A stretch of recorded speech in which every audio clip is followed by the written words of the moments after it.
And now we'll hear from Nigel Thurlow, co-creator of the Flow system and creator of Scrum, the Toyota Way.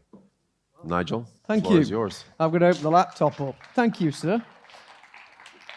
Oh, come on. You've had rappers, you've had comedians. I'm just going to get the laptop started up because I wanted to be awkward and run my own laptop. Make sure the volume's up on there and hit that button. Does that work? Look, he switched me over. So I put a bunch of QR codes in this. And by the way, I can't see anybody. It's really good to be back here after the last couple of years of doing this thing remotely. So this is me for people who don't know me. I used to work at a certain car company, Japanese thing, made good cars, still make good cars. What am I going to talk about? I've got this timer going down. I'm going to go really, really fast. You are going to drink from the fire hose, I promise you. You're going to want your cell phones out to take a ton of pictures because slides are going to be moving like this. There's 71 slides, and this is number 1. Okay? I'm not joking.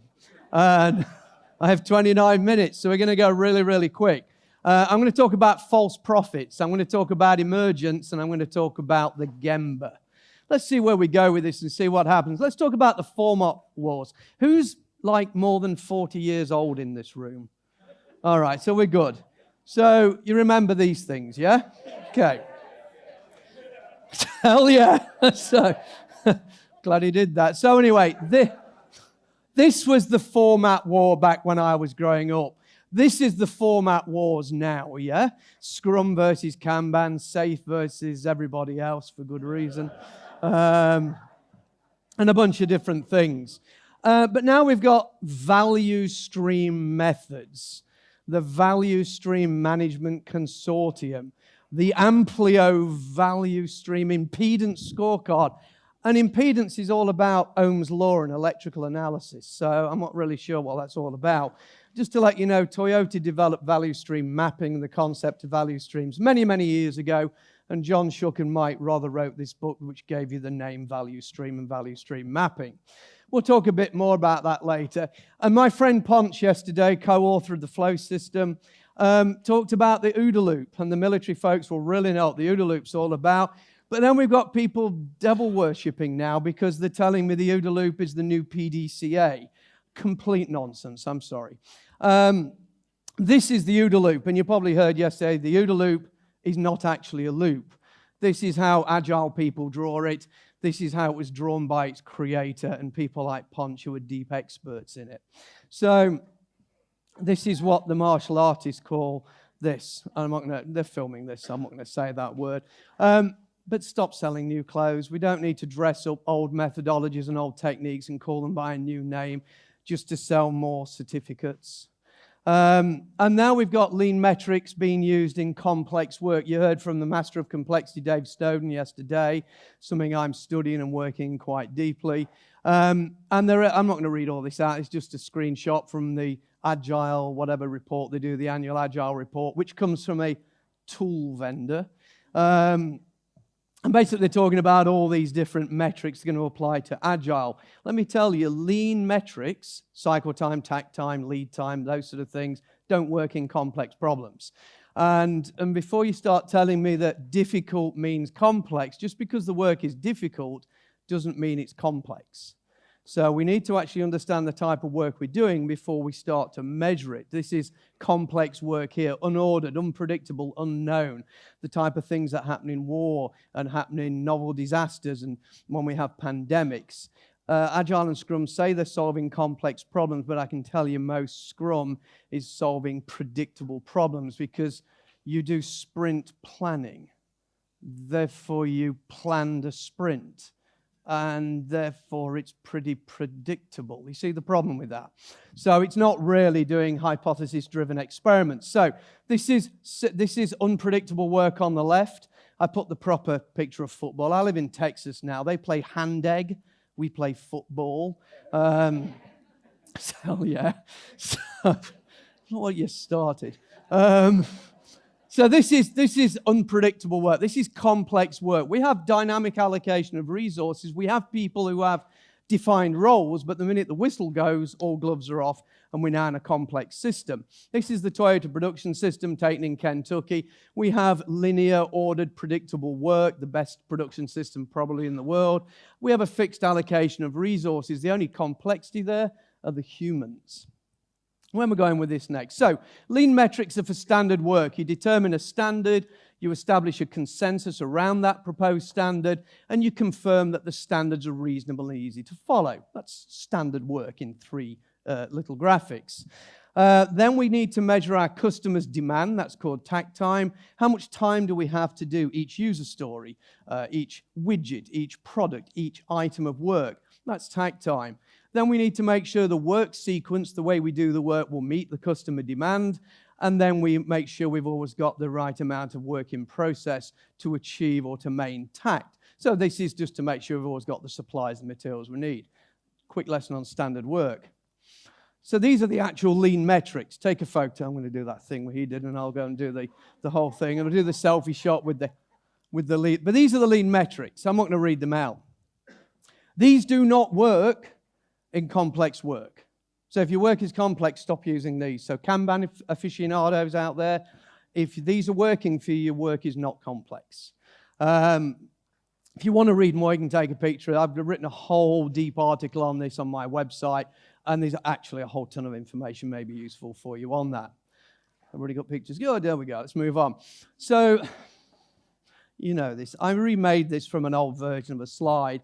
And this is really with the experts over time. So we had all the clever people and people like Delia yesterday, and then we listened to too much of the newscasters, Fox News. What a mess. And now Agile coaches in the 20s, and now we're into social media. And of course, LinkedIn is the greatest source of all wisdom now. No need for universities. Just go to LinkedIn and listen to all the philosophers on there I debate with daily. So this is part of the problem we're getting. People are just reading something, creating new methodologies. Let's move on. We've got more slides to go. So let's talk about flow, because I do this thing with flow a little bit. But let's look at what flow isn't. This will go really fast. Flow is not a replacement for Agile. There are no flow masters and flow coaches and things of that nature. Flow is not a framework. This is Scrum, in case you're wondering. Flow is not a framework. Flow is not a methodology. Flow is not a tool. It's not a replacement. If we go back, people are trying to take pictures. Look, yeah. So, flow is not a methodology. Flow is not a tool.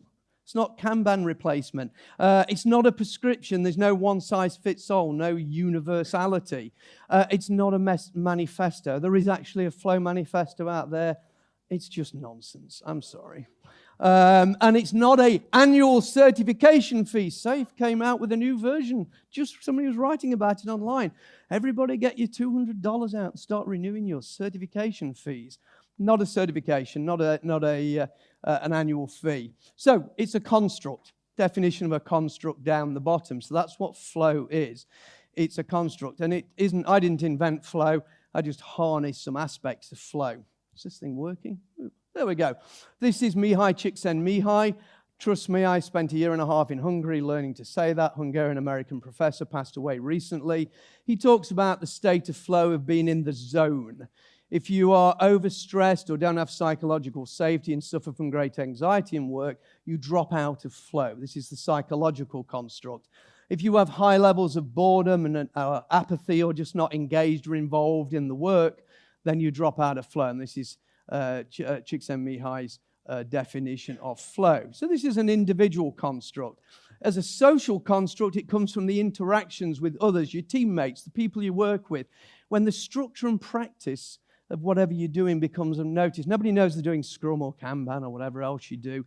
It's just doing. You're just in the act of doing. This is where it becomes a social construct. It's also an emergent outcome. You can't command it. Thou shalt be psychologically safe in my company. I'm looking at the military folks when I'm saying that. No, I never served in the military. I have a great deal of respect and pride for you all. So you can set the conditions for it, but you can't command it. This is the representation we use of the flow system. I focus on the flow of value. Here's the customer value flow, right from building on the foundation of the Toyota production system and the Toyota Way, which as in 1946, they coined the customer first promise. Remember the year 1946 at the cessation of hostilities in Japan, and they were thinking about the customer when they were trying to rebuild the country under MacArthur. And we flow this all the way through the work that we've put together in the flow system, and we focus on customer first value delivery. It's the brief of the flow system. So the work I've been doing recently, and I'm glad Dave isn't here today because he'd be heckling me from the audience. We're looking, I'll show you something in a minute. We're looking into some new ideas. And this had a different name on the slide. I'll look at it down here. We had a different name on the slide the other day, but I changed it after talking to Dave. But I'll reveal a little bit of this in a moment. So let's talk about interconnections. First of all, I'm going to dispel the whole nonsense about mindsets. The lean and agile mindset is pseudoscience. You heard from a real scientist yesterday. She will tell you it is nonsense. It's made up. It's a pseudoscience.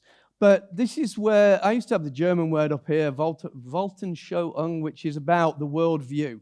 So this is how you guys think about and process the world. You process all those events and triggers. You had Ponch tell you about the OODA loop yesterday and about how your culture, your background, your nature, your nurture, all those things you've observed and sort of soaked up over the years reflect how you think about the world, how you process that. That's the nearest thing to a mindset. You can't impose them.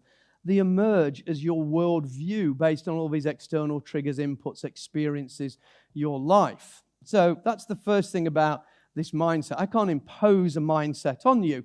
Now, Professor Dwyker wrote this famous book. She's a lady who came up with fixed and growth mindset. She actually says it's about self-belief and not some imposed mental model or forced way of thinking. And it emerges and cannot be forced into being. So how are you going to force an agile mindset? You just need the agile mindset or the lean mindset or the business analysis mindset or some other mindset concept. You can't impose that on people. So this is another problem if you think about mindsets. So mindsets tend to focus on a certain point in time. And if we maintain that focus on the stable and fixed components of where we're seeing the world as it is in our fixed mindset, and not the actual processes that evolve through the interconnection of methods, tools, techniques, and approaches, then our thinking becomes very fixed, and we can't change because the world around us is changing constantly. So if a mindset's actually a thing, the mindset is changing continuously based on those triggers, events, our experiences, and what's happening in life. So we have to be very careful when we're using this pseudoscience phrase. And mindsets are emergent because they're an individual construct, if indeed they are real. So assuming they're even real, a mindset emerges, is individual and cannot be a shared construct. My implicit way of thinking, the minute I explain it to somebody, it becomes tacit knowledge. And I may influence somebody else's implicit thinking because of the tacit knowledge sharing, but mindsets are an individual construct, even if they're a real thing. So please stop selling agile mindsets. It just gets boring now. Hell yeah. Okay. So Dave Snowden, I adapted this from something that Dave wrote. He says, emergence, not imposition. So if you want to enable the emergence of individual mindsets, do not impose or force a doctrine. Change the processes, change the interactions, change the way people do the work. Disturb the equilibrium. So kick a bit of chaos, shallow dive into chaos, mess things up a little bit, and encourage the good, of course, and discourage the bad. This is all about behaviors, because culture, from my viewpoint, is a product of our behaviors. If you don't like your company culture, change your behaviors. We're halfway through, and I've got 16 minutes left. Okay. So let's talk about organizational system fitness. We heard a little bit about this when Dave was talking about resilient organization. So resilience is your speed of recovery and the ability to adapt to change, where robustness is the ability to withstand impacts. So how many times can you be punched before you fall over, metaphorically speaking? This is Muhammad Ali, if you're not familiar. But resilience is what we need in organizations. This is how fast you can recover from the pandemic, from financial chaos. The pound is plummeting out of control. I'm glad I live in the US suddenly. So this is what we're looking for. Now, the problem is fitness is contextual and is continuously adapting and not a fixed value. So it's not a fixed point in time. So as the organization is changing context or the context is evolving, so is our resilience and our ability to remain fit as an organization. And I look for the various tools, techniques, methods, and approaches because fitness is a component of the interactions among its parts. Let me dig a bit deeper into this. Took ages to make this slide, by the way. So tools and methods are not fixed. They react and interact differently together based on context and usage. They exist in that moment, in that context, but their relationships and interactions continuously change and dissolve, not to be repeated exactly the same again. So what we're looking for is how do we, in a certain context, within a certain organization, within a certain point of time, get the right tools, techniques, methods, and approaches, or the elements of those, and combine them and see what emerges. And it's the emergence we're looking for, this novel practice, this novel thing that we didn't know existed. We take elements of different things, and I'll show you how I've done that in real time in a food processing facility very shortly. So this is what we're looking at, this thing called emergence. The flow system, my work of the flow system with Professor John Turner from the University of North Texas and Brian Rivera-Ponce you saw yesterday and we'll probably see again today. It's a system of learning and understanding for dealing with complexity. I'm not trying to ram methods down your throat. It's a coming together of several methods to better address the VUCA world that we often hear about. And this coming together of methods varies by context. There's no one size fits all. There's no gigantic big picture of that somebody's vomited methodologies all over the wall and gone, hey, we got everything now. It's universal. It'll apply everywhere. It's counter to this concept of universality. There's no one size fits all approach or framework.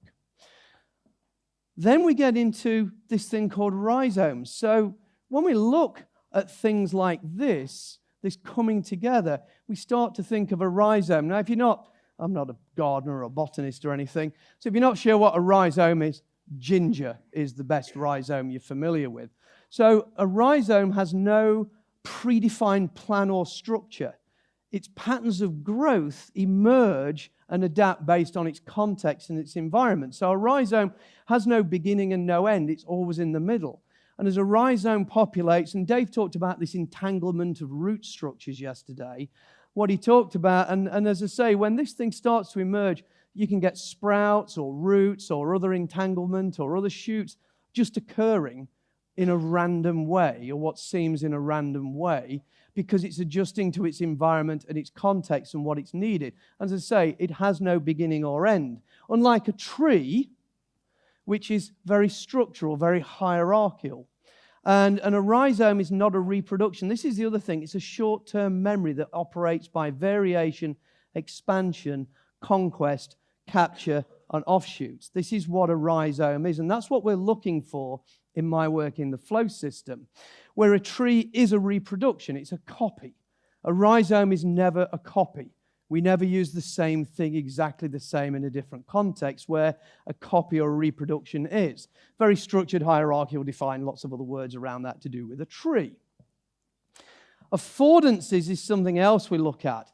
Now, there's a definition from Don Norman, so if you're UI, UX people, you should know who Don Norman is, the Norman door guy. And I live in the States, and our doors open differently to the doors in the US. So we find ourselves now banging into the doors because your doors open one way, our doors open, and other people know what I'm talking about. So it's a relationship between the properties of an object and the capabilities of the agent. You, or something in the system, is described as the agents in the system, that determine how the object could possibly be used.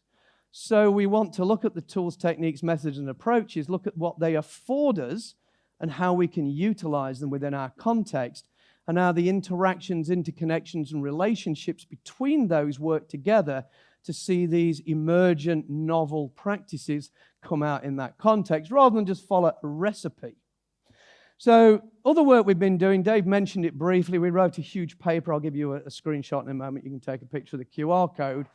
So traditional science tends to work on hypothesis-based testing, looks at what is factual or known. We're now starting to look at counterfactuals. We did a paper recently on constructor theory, myself, Dave, John. But counterfactuals consider what could be made to happen or what could not be made to happen. This is quite a bit of science to go into, too deep for now, but I want to encourage you to go look at that. And then you'll start to understand what Dave says about scaling in an organization, because he says complex systems scale by decomposition to the lowest level of coherent granularity, and you heard him mention this briefly yesterday, and then recombination, not by imitation or replication. So case-based studies, consultants love them. Oh, we did this for John Deere and it was brilliant. And then you go over here and you go, oh, you're a bank. We did this for John Deere. This is very similar to you. No, that doesn't work. So this is how we need to start to look at how we combine different tools, techniques, methods, and approaches to enable the type of expansion scaling within your own context. This is the paper. Take a picture of the slide, take a QR shot. 35,000 words. If you're really struggling to sleep, this will help immensely. But this goes into a lot of what we talk about with constructor theory, counterfactuals. You heard Dave talk about different types of constraints. We also talk about them as scaffolds in the paper. So you'll find this useful.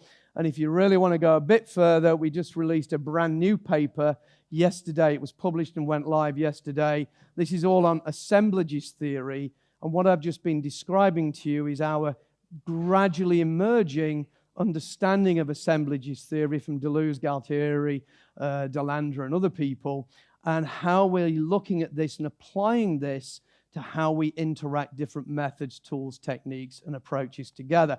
That went live yesterday, and I grabbed, believe it or not, I actually got this domain name this morning. I mean, can you imagine that even exists? And that theory's been around since the 70s. So, what does all this mean? Why is it important? I've got 8 minutes, nearly 9. So, let's talk about the Gemba. So when I actually talk to executives and business leaders, I say to them, what do you think the problem is? Because you're spending millions of dollars. I work with organizations that spend $20 or $30 million or euro equivalent on transformation. And I say to them, well, what happened to your last transformation? Why didn't that work? And you're doing another transformation because the other one didn't work. And so they tell me, oh, well, we're not growing fast enough, time to market's too slow, costs are too high, staff are leaving, as we just heard that in the previous talk. But these aren't problems, they're outcomes. Positive growth, good, but negative growth, cost, time to market, all these things are not problems, they're outcomes. They reflect how you do what you do.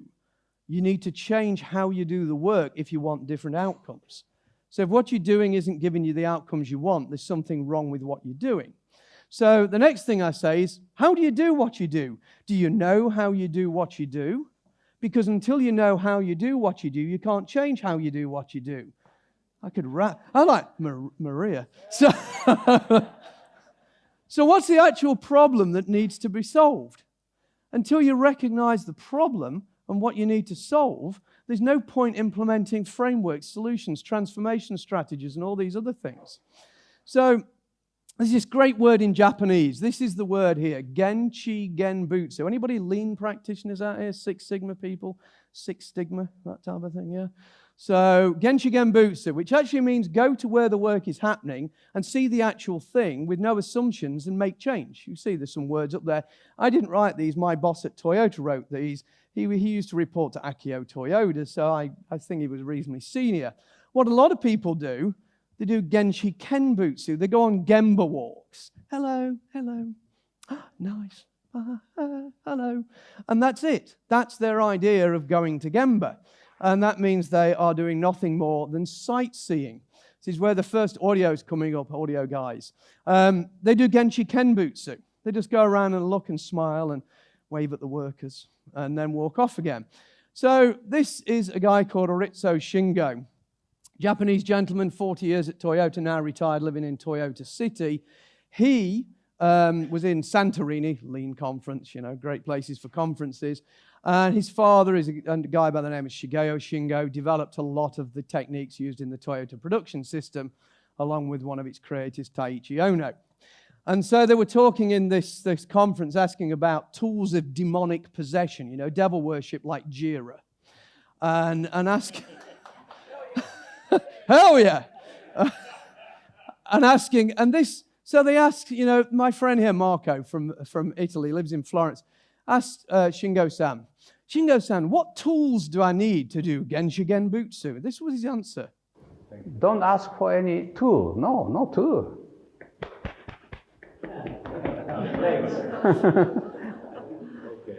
Jira is not going to tell you how your company is running and where the problems are you need to solve.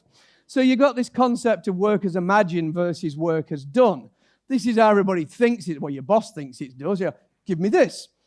Oh, thank you very much. But they missed the bit in the middle. So we need to understand how work gets done. And the theory of constraints from Goldratt says anything that prevents the system from achieving a better performance measure towards its goal. So we need to understand what in the system is causing that.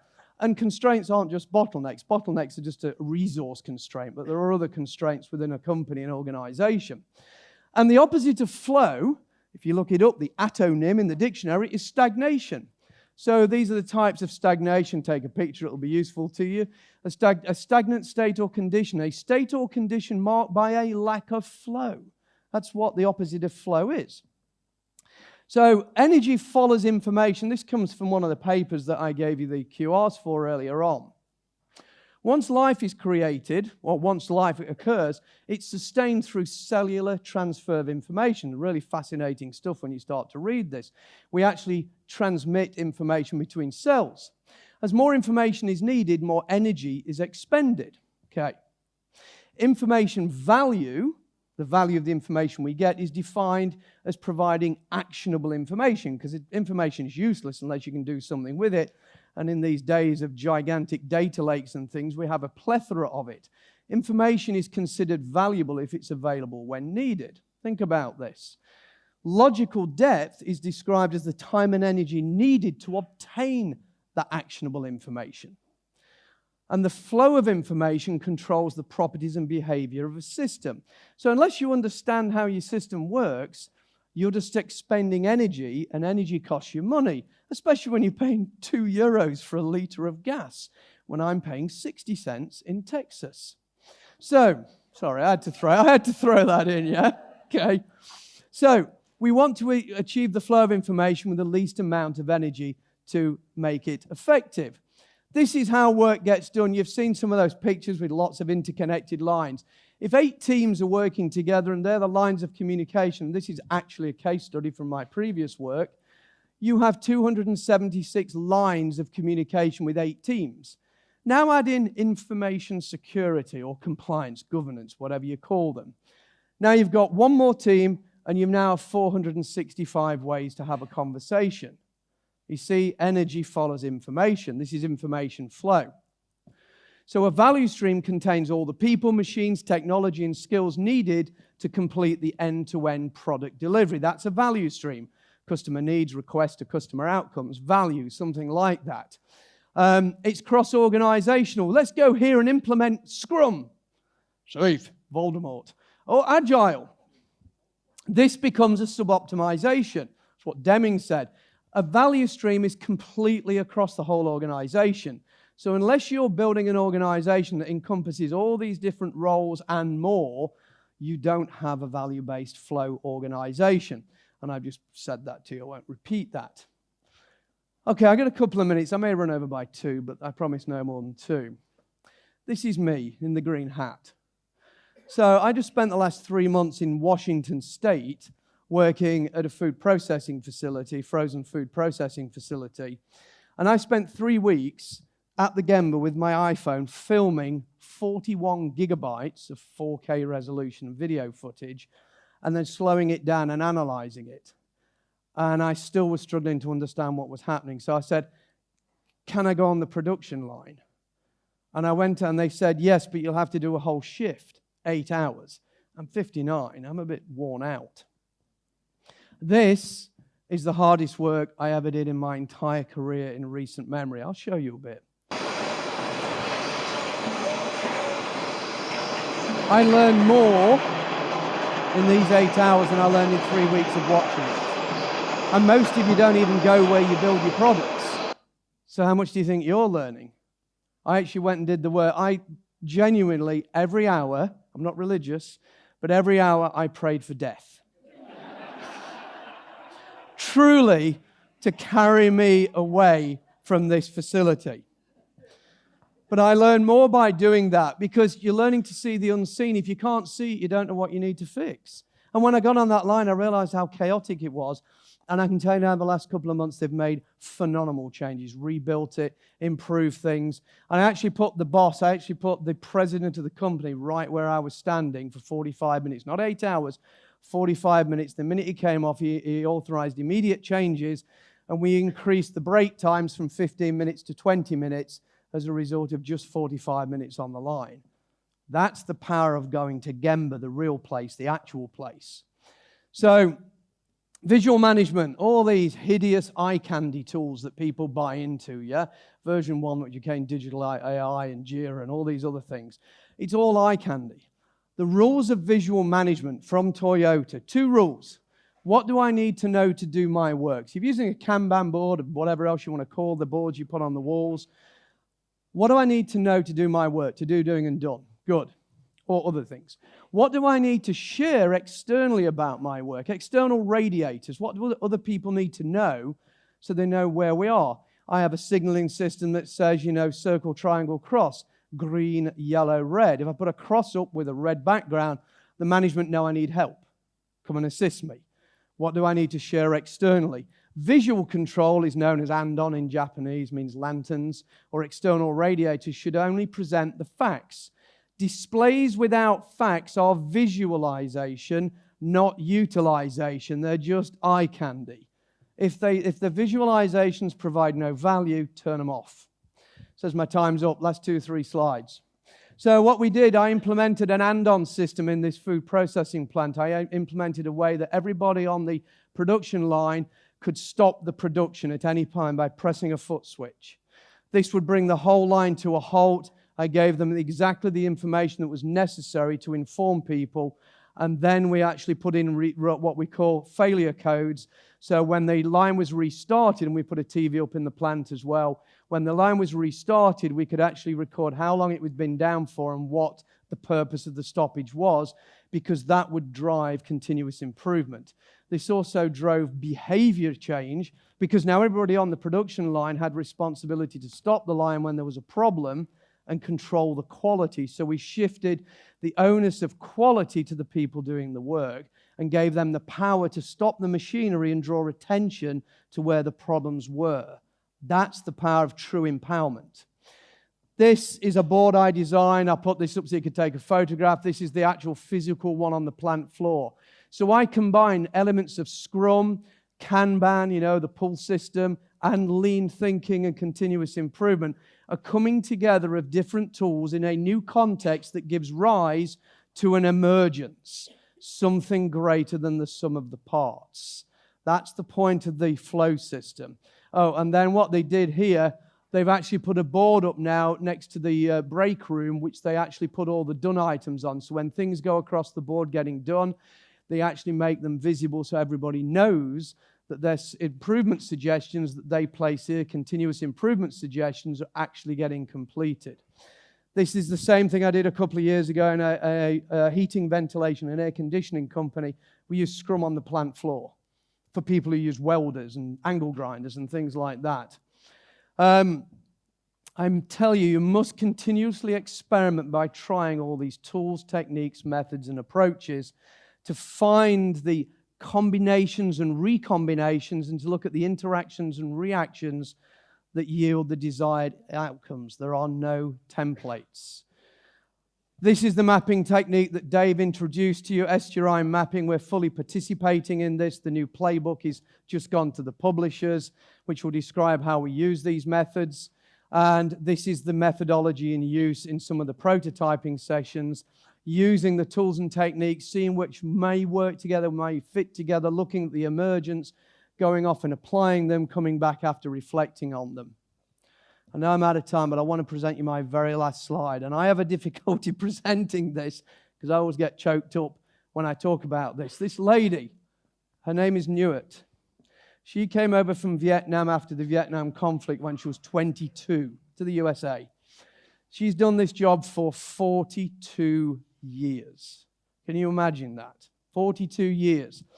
And I have to take the breath here. So she trained me. So I bought some flowers. You know, that's the thing you do. She spent the day with me. She helped me learn how to do this. She explained a lot of the challenges. And I bought her flowers as a gift.